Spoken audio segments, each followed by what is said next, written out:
মেহেরপুরের গাংনী উপজেলার তেঁতুলবাড়িয়া গ্রামে একটি বোমা সদৃশ্য বস্তু ও হুমকিমূলক চিরকুট উদ্ধার করেছে পুলিশ। বুধবার ৬ মে ভোরে সানোয়ার হোসেন পলাশের বাড়ির মূল ফটকের সামনে এই বস্তুটি উদ্ধার করা হয়। স্থানীয় সূত্রে জানা যায়, সকালে হাঁটতে বের হয়ে সানোয়ার হোসেনের চাচাতো ভাই শামীম একটি কালো টেপে মোড়ানো সন্দেহজনক বস্তু দেখতে পান। বস্তুটির গায়ে লেখা ছিল, হাত দিলেই ব্লাস্ট, ভালো থাকিস, বাই বাই, এমন হুমকিমূলক বার্তা। পরে বিষয়টি সানোয়ার হোসেনকে জানালে তাৎক্ষণিকভাবে পুলিশকে খবর দেওয়া হয়। খবর পেয়ে গাংনী থানা পুলিশ দ্রুত ঘটনাস্থলে পৌঁছে বস্তুটি উদ্ধার করে। নিরাপত্তার স্বার্থে বস্তুটিকে পানি ভর্তি একটি বালতিতে রাখা হয়।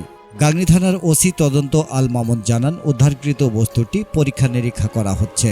এ ঘটনায় জড়িতদের শনাক্ত করে গ্রেপ্তারের চেষ্টা চলছে। এদিকে স্থানীয়রা জানান, গত কয়েকদিন ধরেই একই এলাকায় এ ধরনের বোমা সদৃশ্য বস্তু ও হুমকিমূলক চিরকুট রেখে আতঙ্ক সৃষ্টি করার চেষ্টা করা হচ্ছে। বিশেষ করে গাংনী উপজেলার মঠমুড়া ও তেঁতুলবাড়িয়া ইউনিয়নে এ ধরনের একাধিক ঘটনার খবর পাওয়া গেছে। ঘটনার পর এলাকায় চরম আতঙ্ক বিরাজ করছে। পুলিশ পরিস্থিতি স্বাভাবিক রাখতে সতর্ক অবস্থানে রয়েছেন।